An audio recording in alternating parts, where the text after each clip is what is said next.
अमित शाह ने आज ऐलान किया कि बस्तर का अबूझमाड़ और उत्तर बस्तर क्षेत्र पूरी तरह नक्सल मुक्त हो गए हैं। अब केवल दक्षिण बस्तर में सीमित संख्या में माओवादी बचे रह गए हैं।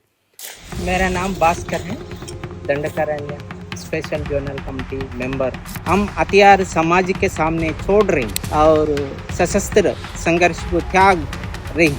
अगर कोई हथियार लेके या कुछ संघर्ष में कूद नहीं पड़ेंगे तो सारे समस्या इतना जटिल बनेगी कि जनता के लिए जीने के लिए कोई जगह नहीं है। समाज के बारे में अभी जानना भी पड़ेगा, क्योंकि अभी समाज के बारे में उतना जानकारी नहीं है। हमको कुछ नहीं चाहिए, क्योंकि हम जब जैसे परिवार जी रहे हैं वैसे अपने अपने परिवार में जाके हम जी। हम लोग भारत का संविधान जो लिखा गया है उसी को हम लोग मानेंगे। नमस्कार, जरूरी बात में आपका स्वागत है। मैं हूं राघवेंद्र। अमित शाह ने अपने ट्वीट में कहा कि छत्तीसगढ़ में आज 170 नक्सलियों ने आत्मसमर्पण किया है। कल 27 ने हथियार डाले थे। महाराष्ट्र में भी कल 61 नक्सली हथियार त्याग कर मुख्य धारा में लौटे। पिछले 2 दिनों में कुल 258 वामपंथी उग्रवादियों ने हिंसा का रास्ता छोड़ा है। हिंसा छोड़कर भारत के संविधान में अपना विश्वास पुनर्स्थापित करने के इन सभी के निर्णय की सराहना करता हूं।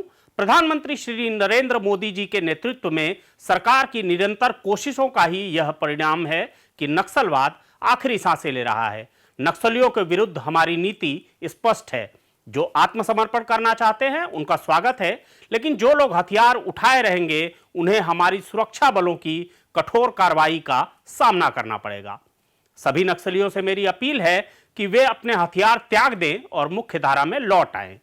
गृहमंत्री अमित शाह का यह बयान तब आया है जब पिछले 2 दिनों से लगातार नक्सलियों के आत्मसमर्पण का दौर जारी है और आज यानी 16 अक्टूबर को नक्सली कमांडर और DKSZC मेंबर रूपेश और मार डिवीजन प्रमुख रानीता की अगुवाई में 140 से अधिक नक्सली आत्मसमर्पण के लिए इंद्रावती नदी को पार करके जगदलपुर के लिए निकल चुके हैं, जहां कल प्रदेश के मुख्यमंत्री विष्णुदेव साय और गृह मंत्री विजय शर्मा की मौजूदगी में औपचारिक रूप से हथियार सरकार को सौंपेंगे। नक्सलियों को इंद्रावती नदी पार कराने के लिए बाकायदा मोटर बोट्स का इंतजाम किया गया था।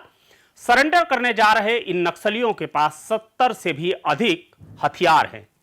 हमारे सहयोगी अंकुर तिवारी ग्राउंड जीरो पर मौजूद है और उन्होंने DKSZC मेंबर रूपेश के साथ बातचीत की है। माओवादी आंदोलन के इतिहास में आज शायद पहली बार एक बड़ी संख्या में माओवादी कार्यकर्ता, उनके नेता सरकार के सामने हथियार त्याग कर अस्थायी रूप से हिंसा को त्यागने की बात कर रहे हैं। और इस वक्त हम अबूझमाड़ के इलाके में, ये माड़ इलाका कहलाता है, इंद्रावती नदी के किनारे, और हमारे साथ भारत की कम्युनिस्ट पार्टी माओवादी के सेंट्रल कमेटी के मेंबर हैं रूपेश जी। और रूपेश जी, आप अभी क्या कहना चाहेंगे? भावुक के पल है, आप लोग इतना लंबा संघर्ष करने के बाद यहाँ से जा रहे हैं।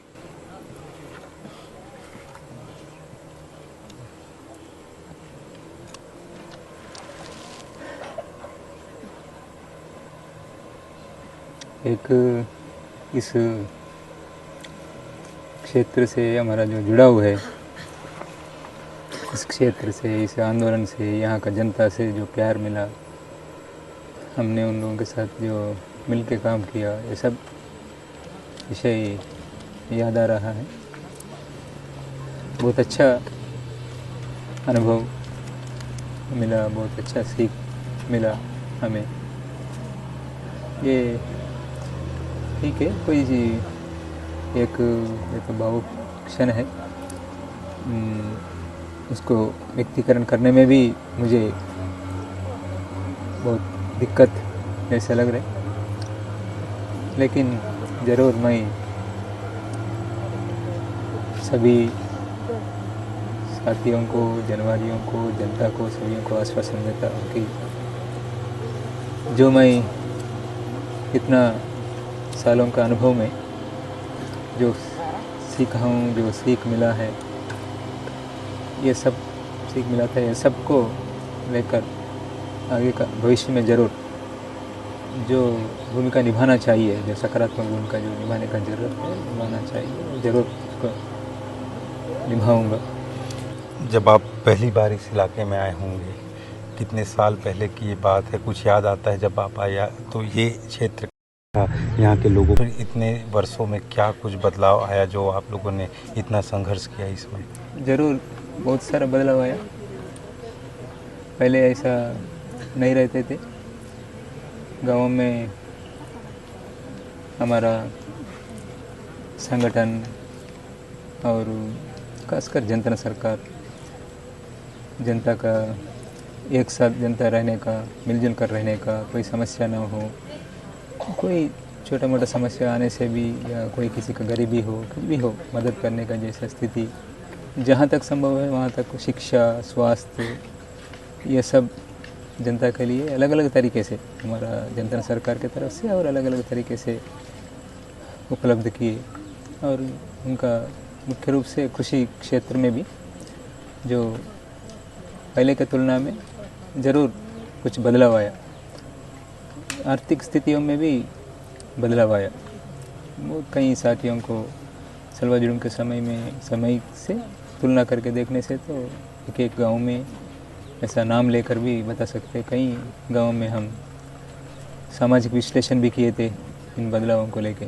यानी हमारा जो संघर्ष है, हमारा संघर्ष से जनता का जीवन स्थिति, आर्थिक स्थितियों में ऐसा ही जनता को जागरूक करने में भी मदद मिला। खासकर 2019 से लेके जो हमारा पार्टी ने जो निर्णय लिया, उस हिसाब से हम प्रत्यक्ष रूप से ही, परोक्ष रूप से भी हो, विस्थापन जैसे समस्याओं को लेके, दमन के खिलाफ, कैंपों के खिलाफ जो जन आंदोलनों का गाइड किया हमने, उससे यानी खासकर कारपोरेट कंपनियों के खिलाफ, कारपोरेटों के खिलाफ जो वर्ग संघर्ष के रूप में इसको चलाया, इससे जनता में एक जागरूकता ज़रूर आई। वो भी भविष्य के लिए ज़रूर, यानी जो सरकार का नीतियां हैं, जिस दिशा में जी अभी हमारा देश को ले जाने का कोशिश चल रहा है, उसके लिए हम जो प्रयास किए, जहाँ तक संभव हमने प्रयास किए, ज़रूर वो उपयोग साबित होंगे करके मैं पूर्ण रूप से विश्वास करता हूँ। धन्यवाद दादा। तो ये हैं माओवादियों के वरिष्ठ नेता रूपेश जी, जो अपने बीते दिनों को याद कर रहे थे कि कैसे जब वो यहाँ पर आए तब हालात थे, हालात अब कितने बदले हैं ये तो यहाँ रहने वाले आदिवासी जानेंगे। मगर ये माओवादी अब समाज की उस मुख्य धारा में जुड़ने जा रहे हैं जिसका सपना सरकार इन्हें दिखा रही है, और इन माओवादियों को सरकार पर पूरा भरोसा है कि सरकार इनके साथ कोई गड़बड़ी नहीं करेगी, इनकी बातों को मानेगी और सब मिलके एक बेहतर समाज, एक बेहतर देश बनाने की दिशा में ही प्रयास करेंगे। माड़ इलाके से सीजी खबर के लिए अंकुर तिवारी। नक्सलवादी नेता रूपेश ने एक मोबाइल नंबर जारी करते हुए ऐसे नक्सलियों से भी आत्मसमर्पण कर मुख्य धारा में लौटने की अपील की है जो अभी भी हथियारबंद लड़ाई को जारी रखना चाहते हैं। जो साथी लोग हैं जो सशस्त्र संघर्ष को जारी रखना है करके जो तय किए साथी लोग भी, अभी हम जिन विषयों को लेकर हमने ये निर्णय लिया, इसमें मेजॉरिटी साथियों को तो हमारा जो तरीका है, जो तरीका हमने लिया उस पर आपत्ति है, लेकिन वो तरीका किस स्थिति में हमने वो तरीका को अपनाया इसे समझना है करके मैं अपील कर रहा हूँ साथी लोगों को। आप लोग भी सोचना चाहिए, आप लोगों का सुरक्षा का चिंता ज़रूर है हमें। पहले हम बचना है, बाद में हम क्या करना है करके सोच सकते, जो मौका है उसको इस्तेमाल कर सकते हम। इसलिए सभी साथी लोग, और किसी साथियों का भी जानकारी भी नहीं है, वो साथी लोगों को अभी जानकारी हो रहे, कुछ लोगों को दूसरे राज्यों में जो साथी लोग हैं ये तो इस प्रक्रिया के बारे में क्या हो रहे जानकारी भी नहीं है। अभी मीडिया के जरिए ये सब तो पता चलेगा, तब आप लोग भी अगर सोचने से इस प्रक्रिया में आना चाहे तो फिर क्या तरीका कुछ तो रहना चाहिए करके मैं सोच के मैं एक कांटेक्ट नंबर, मेरा कांटेक्ट नंबर दे रहा हूँ। आप लोग इसमें कांटेक्ट कर सकते। कांटेक्ट करने से हम इसके ऊपर कोई कुछ भी आपका विचार भी बता सकते इसके ऊपर, और इस प्रक्रिया में आना चाहिए तो भी आप लोग कांटेक्ट करने के लिए मैं नंबर दे रहा हूँ।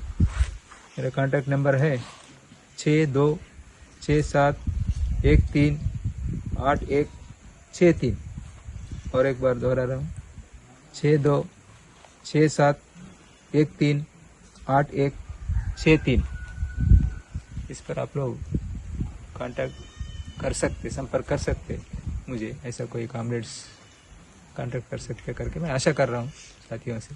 छत्तीसगढ़ में जल जंगल जमीन से जुड़ी इन डेप्थ खबरों के लिए आप हमारे चैनल को लाइक, शेयर और सब्सक्राइब कर सकते हैं। हमारी खबरों पर आपके कमेंट्स का भी हमें इंतजार रहता है।